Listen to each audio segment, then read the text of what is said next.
ನಮಸ್ಕಾರ ಸ್ನೇಹಿತರ, ಗೃಹಲಕ್ಷ್ಮಿ ಯೋಜನೆಯ ಬಿಗ್ ಅಪ್ಡೇಟ್ಗೆ ಸ್ವಾಗತ. ಹೌದು, ಗೃಹಲಕ್ಷ್ಮಿ ಯೋಜನೆಯಲ್ಲಿ ಬರೀ ಒಂದು ಅಥವಾ ಎರಡು ಕಂತು ಬರ್ತಾ ಇಲ್ಲ. ಇಲ್ಲಿ ಸತತವಾಗಿ 4 ಕಂತುಗಳು ಬರಬೇಕಾಗಿದೆ. ಅದಷ್ಟೇ ಅಲ್ಲದೆ ಇನ್ನೂ ಒಂದು ಕಂತು ಬರಬೇಕು ಅಂದರೆ 5 ಕಂತುಗಳ ತನಕ ಬರಬೇಕಾಗಿದೆ. ಆದರೆ ಸದ್ಯಕ್ಕೆ 4 ಕಂತುಗಳನ್ನಾದರೂ ನಾವು ಕ್ಲಿಯರ್ ಮಾಡ್ತೀವಿ ಅಂತ ಸಚಿವೆ ಲಕ್ಷ್ಮಿ ಹೆಬ್ಬಾಳ್ಕರ್ ಅವರು ಇಲ್ಲಿ ಸತತವಾಗಿ ಬಿಡುಗಡೆ ಮಾಡುವಂತಹ ಅಪ್ಡೇಟ್ ಒಂದನ್ನು ಕೊಟ್ಟಿದ್ದಾರೆ.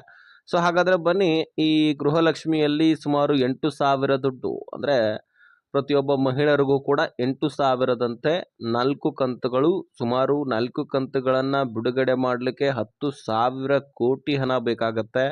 ಹಾಗಾದರೆ ಈ ದುಡ್ಡು ಹಣಕಾಸು ಇಲಾಖೆಯಿಂದ ರಿಲೀಸ್ ಆಗಿದೆಯಾ ಅಥವಾ ಇಲ್ಲವಾ, ಏನಿದು ವಿಷಯ, ಸಂಪೂರ್ಣ ಮಾಹಿತಿಯನ್ನು ನಿಮ್ಮ ಮುಂದೆ ಇಡುವಂತಹ ಪ್ರಯತ್ನ ಮಾಡ್ತೀನಿ. ಸೊ ತೀರಾ ಇಂಪಾರ್ಟೆಂಟ್ ಮಾಹಿತಿ. ರಾಜ್ಯದ ಎಲ್ಲ ಗೃಹಲಕ್ಷ್ಮಿಯರು ಕೂಡ ಈ ವಿಡಿಯೋನ ಮಿಸ್ ಮಾಡದೆ ಕೊನೆವರೆಗೂ ವಾಚ್ ಮಾಡಿ.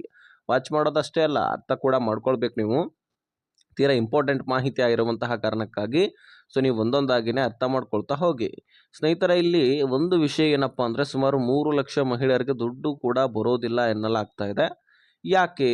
ಈ ಕಾರಣವೇನು? ಈ ರೀತಿ ಒಂದಾದ ಮೇಲೆ ಒಂದು ರೂಲ್ಸ್ಗಳನ್ನು ತರೋದು, ತೆಗೆದಾಕುವಂಥದ್ದು, ಇದೆಲ್ಲವೂ ಕೂಡ ಗೃಹಲಕ್ಷ್ಮಿ ಅಷ್ಟೇ ಅಲ್ಲ, ಪ್ರತಿಯೊಂದು ಸ್ಕೀಮ್ಸ್ಗಳಲ್ಲಿ ನಡೀತಾ ಇದೆ. ಜೊತೆಗೆ ಪಿಂಚಣಿ ಯೋಜನೆಯಲ್ಲಿ ಕೂಡ ಲಕ್ಷಾಂತರ ಫಲಾನುಭವಿಗಳನ್ನು ತೆಗೆದಾಕಿದ್ದಾರೆ. ಕಾರಣ ಏನು ಇದಕ್ಕೆ? ಇದೆಲ್ಲವೂ ಕೂಡ ನಾವು ತಿಳಿತಾ ಹೋಗೋಣ. ನಿಮ್ಮನ್ನು ಕೂಡ ಮುಂದೆ ತೆಗೆದಾಕುವಂತಹ ಸಾಧ್ಯತೆ ಇದೆ. ನೀವು ತೆಗೆದಾಕಿದ್ದೆ ಆದರೆ ಇನ್ನೂ ಸಿಕ್ಕಾಪಟ್ಟೆ ದುಡ್ಡು ಬರುತ್ತೆ. ಯಾಕೆ ಅಂತ ಹೇಳ್ತಾ ಇದ್ದೀನಿ ಅಂದರೆ, ಹೇಗೆ ಮುಂದಿನ ಎಲೆಕ್ಷನ್ ಸಮೀಪ ಬರ್ತಾ ಹೋಗುತ್ತೋ ಹಾಗೆ ದುಡ್ಡು ಹೆಚ್ಚಾಗತ್ತೆ. ನೀವು ಗಮನ ಹರಿಸಿರಬಹುದು, MP ಇಲೆಕ್ಷನ್ ನಡೆಯುವಂತಹ ಸಂದರ್ಭದಲ್ಲಿ ಹೆಚ್ಚಿನ ದುಡ್ಡು ಜಮಾ ಆಗ್ತಾ ಇತ್ತು. ಈಗ ಮೊನ್ನೆ ತಾನೇ 5 ಒಂದು ರಾಜ್ಯಗಳಲ್ಲಿ ಚುನಾವಣೆ ನಡೀತು. ನಮ್ಮ ರಾಜ್ಯದಲ್ಲಿ ಅಲ್ಲ, ಆದರೆ ನಡೀತಾ ಇತ್ತು ಬೇರೆ ಕಡೆ ಚುನಾವಣೆಯಲ್ಲಿ. ಆದರೆ ಈ ಸಂದರ್ಭದಲ್ಲಿ ಕೂಡ ದುಡ್ಡು ಹೆಚ್ಚಾಗಿ ರಿಲೀಸ್ ಆಗಿತ್ತು. 4-5 ಕಂತುಗಳನ್ನು ರಿಲೀಸ್ ಮಾಡಿತ್ತು. ಮತ್ತು ಯುಗಾದಿ ಹಾಗೆ ರಂಜಾನ್ ಹಬ್ಬಕ್ಕೂ ಕೂಡ ನೀವು ನೋಡಿದ್ದೀರಿ ಸಾಕಷ್ಟು ಕಂತುಗಳು ಜಮಾ ಆಗಿರೋದು.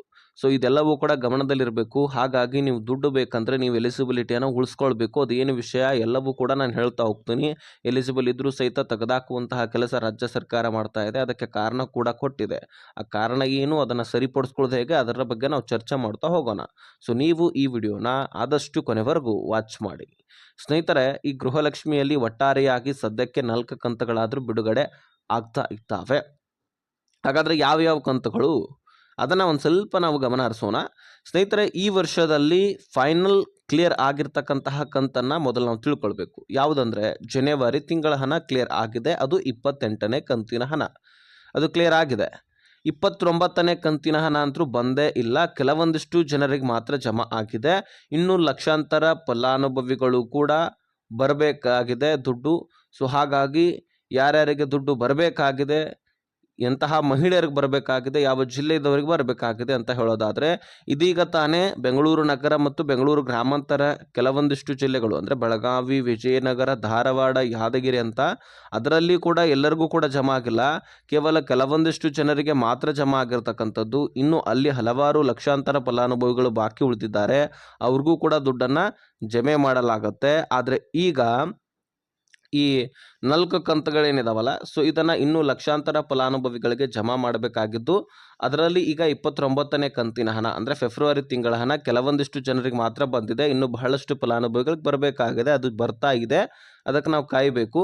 ಇನ್ನು ಅದರ ಜೊತೆಗೇ 30ನೇ ಕಂತು ಅಂದರೆ ಈ ಮಾರ್ಚ್ ತಿಂಗಳ ಹಣ, ಸೊ ಇದನ್ನು ನಾವು ಮತ್ತೆ ಕೊಡ್ತೀವಿ ಅಂತ ಹೇಳಿದ್ದಾರೆ. ಮಾರ್ಚ್ ತಿಂಗಳ ಹಣವೂ ಕೂಡ ಕೊಡಲಾಗ್ತದೆ. ಇನ್ನು ಏಪ್ರಿಲ್ ಮತ್ತು ಮೇ ತಿಂಗಳ ಹಣವನ್ನು ಜೂನ್ನಲ್ಲಿ ಕೊಡಲಾಗುತ್ತೆ.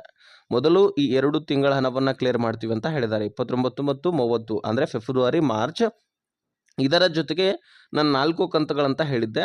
ಇನ್ನೂ 2 ತಿಂಗಳ ಹಣ ಯಾವುದಪ್ಪ ಅಂದರೆ, ಹೋದ ವರ್ಷದ 2025ರ ಪ್ರಾರಂಭದಲ್ಲಿ ಜನವರಿ ತಿಂಗಳ ಹಣವನ್ನು ಕೊಟ್ಟಾದ ಬಳಿಕ ಅನ್ನಭಾಗ್ಯ ಯೋಜನೆಯಲ್ಲಿ ಕೂಡ ಸಾಕಷ್ಟು ಬದಲಾವಣೆಗಳಾಗುತ್ತೆ. ಈ ದುಡ್ಡಿನ ಬದಲಾಗಿ ಅಕ್ಕಿಯನ್ನು ವಿತರಣೆ ಮಾಡಲಿಕ್ಕೆ ಸರ್ಕಾರ ಪ್ರಾರಂಭಿಸುತ್ತೆ. ಹೌದು, ಈ ಏನು ದುಡ್ಡು ಕೊಡ್ತಾ ಇದ್ರಲ್ವ, ಅದರ ಬದಲಾಗಿ ಅಕ್ಕಿಯನ್ನು 10 kg ಪ್ರತಿಯೊಬ್ಬ ಮಹಿಳೆಯರಿಗೂ ಕೂಡ, ಅಂದರೆ ಮಹಿಳಾ ಫಲಾನುಭವಿಗಳಷ್ಟೇ ಅಲ್ಲದೆ ಕುಟುಂಬಸ್ಥರಿಗೆ, 4 ಜನ ಇದ್ದವರಿಗೆ 40 kg, 5 ಜನ ಇದ್ದವರಿಗೆ 50 kg, 6 ಜನ ಇದ್ದವರಿಗೆ 60 kg, ಈ ರೀತಿಯಾಗಿ ಕುಟುಂಬದ ಸದಸ್ಯರ ಆಧಾರದ ಮೇಲೆ ದುಡ್ಡನ್ನು ಕೂಡ ಈ ಒಂದು ಅಕ್ಕಿಯನ್ನು ವಿತರಣೆ ಮಾಡಲಾಗಿತ್ತು. ಅದೇ ಸಂದರ್ಭದಲ್ಲಿ ಸರ್ಕಾರ ಏನು ಮಾಡುತ್ತೆ, ಫೆಬ್ರವರಿ ಮತ್ತು ಮಾರ್ಚ್ ತಿಂಗಳ ಹಣವನ್ನು ಕೊಡದೆ ಡೈರೆಕ್ಟ್ ಆಗಿ ಏಪ್ರಿಲ್ ತಿಂಗಳ ಹಣವನ್ನು ಜಮಾ ಮಾಡುತ್ತೆ. ಸುಮಾರು 5,000 ಕೋಟಿ ಹಣ 2 ತಿಂಗಳ ಹಣವನ್ನು ಯಾಮಾರಿಸಿಬಿಡುತ್ತೆ. ಇದರ ಬಗ್ಗೆ BJP ನಾಯಕರು ಚಳಿಗಾಲದ ಅಧಿವೇಶನದಲ್ಲಿ ಚರ್ಚೆ ಮಾಡಿದ್ರು, ಸಾಕಷ್ಟು ಆಕ್ರೋಶವನ್ನು ವ್ಯಕ್ತಪಡಿಸಿದ್ರು ಅಂತ ನಾನು ಹೇಳಿದ್ದೆ ನಿಮಗೆ ಈಗಾಗಲೇ ಸಾಕಷ್ಟು ವಿಡಿಯೋದಲ್ಲಿ. ಅದಕ್ಕಾಗಿ ಇದನ್ನು ಹೆಚ್ಚಾಗಿ ನಿಮಗೆ ಒತ್ತಿ ಹೇಳುವಂತಹ ಒಂದು ಅವಶ್ಯಕತೆ ಏನಿಲ್ಲ. ಆದರೆ ಈ 2 ತಿಂಗಳ ಹಣ ಪೆಂಡಿಂಗ್ ಉಳಿದಿರೋದು ಪಕ್ಕಾ ನಿಜ. ಇದನ್ನು ಖುದ್ದಾಗಿ ಸಚಿವೆ ಲಕ್ಷ್ಮೀ ಹೆಬ್ಬಾಳ್ಕರ್ ಅವರು ಮೊದಲು ಒಪ್ಕೊಳ್ಳಿಲ್ಲ ಅಂದರೂ ತದನಂತರ ಒಪ್ಕೊಳ್ತಾರೆ. ಯಾಕೆ ಅಂದರೆ ಕೊಟ್ಟಿದ್ದೀನಿ, ಕ್ಲಿಯರ್ ಮಾಡಿದ್ದೀನಿ ಅಂತ ಹೇಳ್ತಾ ಇದ್ರು.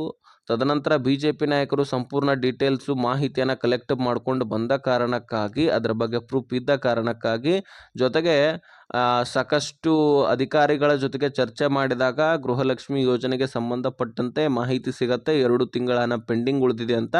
ಹಾಗಾಗಿ ಆ 2 ತಿಂಗಳ ಹಣ ಪೆಂಡಿಂಗ್ ಉಳಿದಿರೋದು ನನ್ನ ಗಮನದಲ್ಲಿ ಇರಲಿಲ್ಲ. ಮುಂದಿನ ದಿನಗಳಲ್ಲಿ ನಾನು ಅದನ್ನು ಸರಿಪಡಿಸ್ತೀನಿ.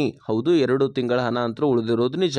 ಅದು 5,000 ಕೋಟಿ ಹಣ ಎಲ್ಲಿ ಹೋಗಿಲ್ಲ, ಅದು ಹಣಕಾಸು ಇಲಾಖೆ ಹತ್ರನೇ ಇದೆ. ಅವುಗಳನ್ನು ನಾನು ಮುಂದಿನ ದಿನಗಳಲ್ಲಿ ಸರಿಪಡಿಸ್ತೀನಿ ಅಂತ ಭರವಸೆಯನ್ನು ಕೊಟ್ಟರು. ಹೀಗಾಗಿ ಹೋದ ವರ್ಷದ ಫೆಬ್ರವರಿ ಮಾರ್ಚ್ ತಿಂಗಳ ಹಣ, ಈ ವರ್ಷದ ಫೆಬ್ರವರಿ ಮಾರ್ಚ್ ತಿಂಗಳ ಹಣ. ಸೊ 2 ತಿಂಗಳ ಹಣದ ಜೊತೆಗೆ ಹೋದ ವರ್ಷದ 2 ತಿಂಗಳ ಹಣ, 4 ತಿಂಗಳ ಹಣವನ್ನು ಈಗ ಸದ್ಯಕ್ಕೆ ಕ್ಲಿಯರ್ ಮಾಡ್ತಾರಂತೆ. ಅದಾದ ಬಳಿಕ ಈ ಏಪ್ರಿಲ್ ಮತ್ತು ಮೇ ತಿಂಗಳ ಹಣವು ಕೂಡ ಅಷ್ಟರ ಒಳಗಾಗಿ ಪೆಂಡಿಂಗ್ ಉಳಿದಿರುತ್ತೆ. ಅವುಗಳನ್ನು ಮುಂದಿನ ದಿನಗಳಲ್ಲಿ ಸರಿಪಡಿಸ್ತಾರೆ. ಸದ್ಯಕ್ಕೆ ಮಾತ್ರ 4 ತಿಂಗಳ ಹಣವನ್ನು ನೀವು ಪಡ್ಕೊಳ್ಬಹುದು. 8,000 ರೂಪಾಯಿ ಪ್ರತಿಯೊಬ್ಬ ಮಹಿಳೆಯರು ಕೂಡ ಪಡ್ಕೊಳ್ತೀರಿ. ಇನ್ನು ಸ್ನೇಹಿತರೆ, ಈ 3 ಲಕ್ಷ ಮಹಿಳೆಯರಿಗೆ ದುಡ್ಡು ಯಾಕೆ ಬರ್ತಾ ಇಲ್ಲ, ಇದೊಂದು ಪ್ರಶ್ನೆ ಇಲ್ಲಿ ಬಂದೇ ಬರುತ್ತೆ. ಯಾಕಂದರೆ ಇದು ಬಹಳ ದಿನದಿಂದ ಇದರ ಬಗ್ಗೆ ಚರ್ಚೆ ಕೂಡ ಆಗ್ತಾ ಇದೆ.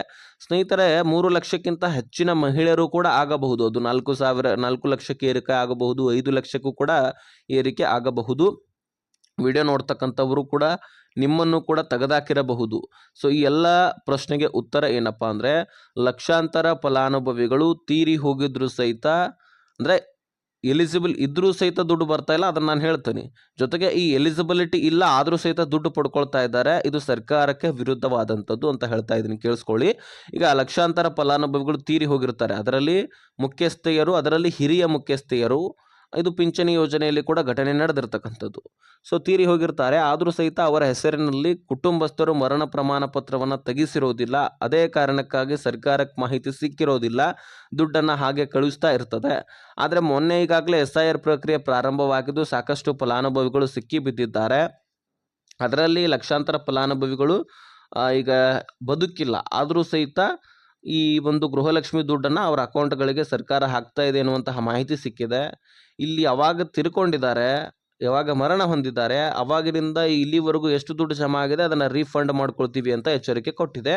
ಜೊತೆಗೆ ಕುಟುಂಬಸ್ಥರು ಮರಣ ಪ್ರಮಾಣ ಪತ್ರ ತೆಗೆಸದೆ ಹಾಗೆ ದುಡ್ಡು ಜಮಾ ಆಗಲಿ ಅಂತ ಕಾಯ್ತಾ ಪಿಂಚಣಿ ದುಡ್ಡು ಹಾಗೆ ಗೃಹಲಕ್ಷ್ಮಿ ದುಡ್ಡನ್ನು ಕಲೆಕ್ಟ್ ಮಾಡಿಕೊಂಡು, ಆ ತೀರಿ ಹೋದವರ ಮೊಬೈಲ್ ಇರುತ್ತೆ, ಅದರಲ್ಲಿ ಫೋನ್ಪೇ ಇರುತ್ತೆ, ಪ್ಯಾಟರ್ನ್ ಕೂಡ, ಜೊತೆಗೆ ಆ ಪಿನ್ ಕೂಡ ಗೊತ್ತಿರುತ್ತೆ.